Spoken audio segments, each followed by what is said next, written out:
Hi guys, I'm Shelley, welcome back to my channel, and welcome to a video that I thought I made, but it turns out I didn't. So if you have seen from my last video, I thought I might have COVID. Turns out I didn't, but what I did have, and what I still have, is the mother of all viruses that won't go away.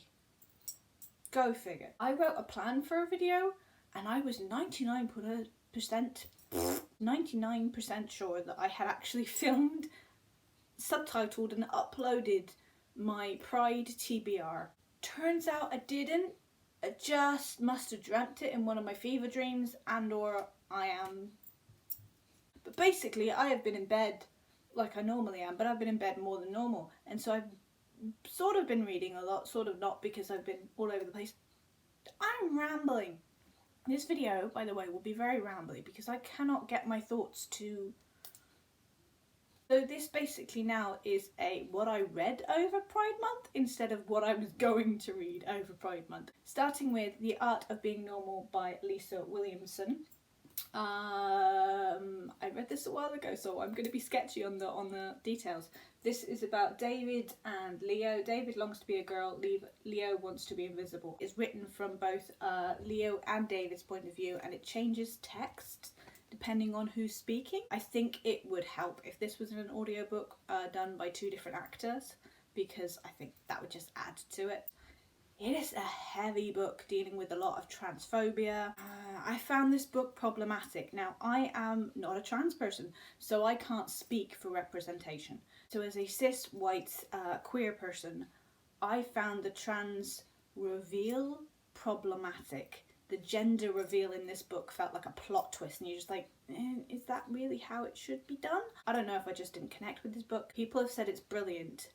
It didn't hit the brilliant for me, and I'm wondering why. Then I read Camp by L.C. Rosson. This is...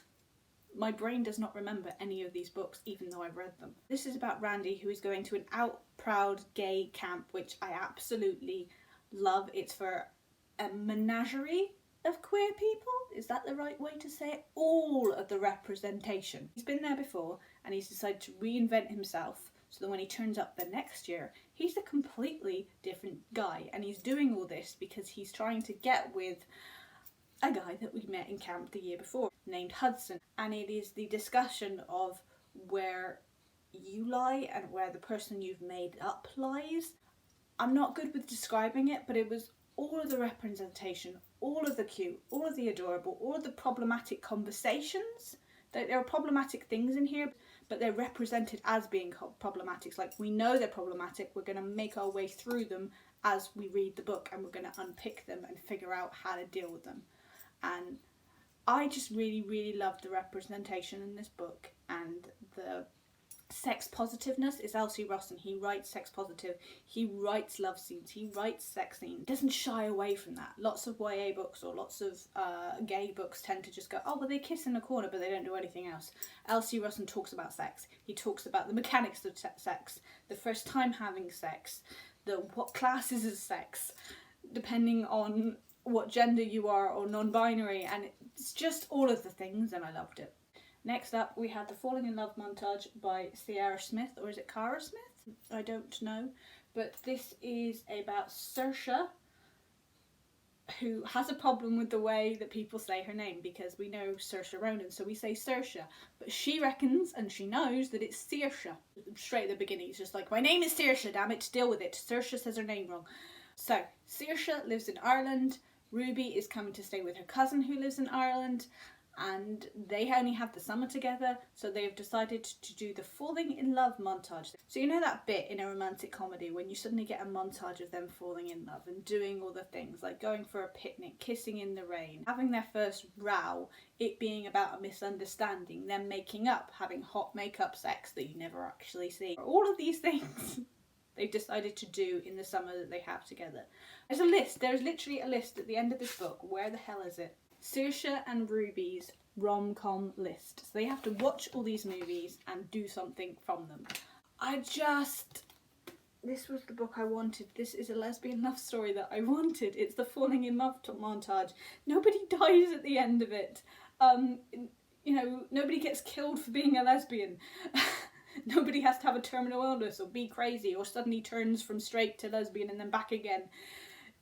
None of the tropes of a typical lesbian film, which we've been getting, happen in this book. It's just really two cute people falling for each other. Thank you, thank you, thank you. Then I read Only Mostly Devastated. Try again. Then I read Only Mostly Devastated by Sophie Gonzalez. This is a retelling of Greece in all its fabulousness. Who doesn't need that? You have, what are the names of people? I'm so bad with the names. Ollie and Will. They have a summer romance with no plans on seeing each other again because Ollie lives on the other side of the country. But he has to stay where he is because of family issues. And ends up in Will's school, and Will is not out. He's very much in the closet. I loved this book for Ollie's family. I've got to say, the romance kind of took a back seat for me. Ollie's family was just the tight-knitness and the cuteness and the adorableness of Ollie's family was wonderful. Relationship-wise, there was a lot of gaslighting, so I was a bit kind of on the fence with that, but the family, read it for the family, it's just damn cute, man. Then I read Proud, which is stories, poetries and art on the theme of pride, compelled by Juno Dawson. It's just filled with lovely short stories and gorgeous kind of illustrations and drawings, and I really loved this. If you want to find a way of getting into queer reading and queer authors and queer representation, I would suggest this book as a dive into, here's a little bit of everything, see what works for you, see where you want to read. I now want to read more from so many of these people. And last but not least, I was sent by the lovely Sandstone Press, Gears for Queers by, oh, I'm terrible with names again, Abigail Melton and Lilith Cooper. Wow! What I'm going to do is link my Goodreads review of this down below because I cannot find the words for how much I loved this book. Abigail and Lilith, otherwise known as Abby and Lil, are two people who have gone on a bike ride. That's the wrong word. Bike tour? Is that the right word? From, oh crap, I'm so bad with, this is why I'm telling you to go read my review from Goodreads. It turns out I'm better at writing reviews than I am at talking about reviews lately because my brain is a mess. But they go from the Netherlands back to England, biking all the way.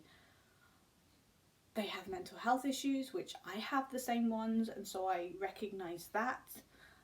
They talk about misogyny and the freedom of which guys can go around and bike around the world and not have to think about it versus women who have to think about their safety the whole time.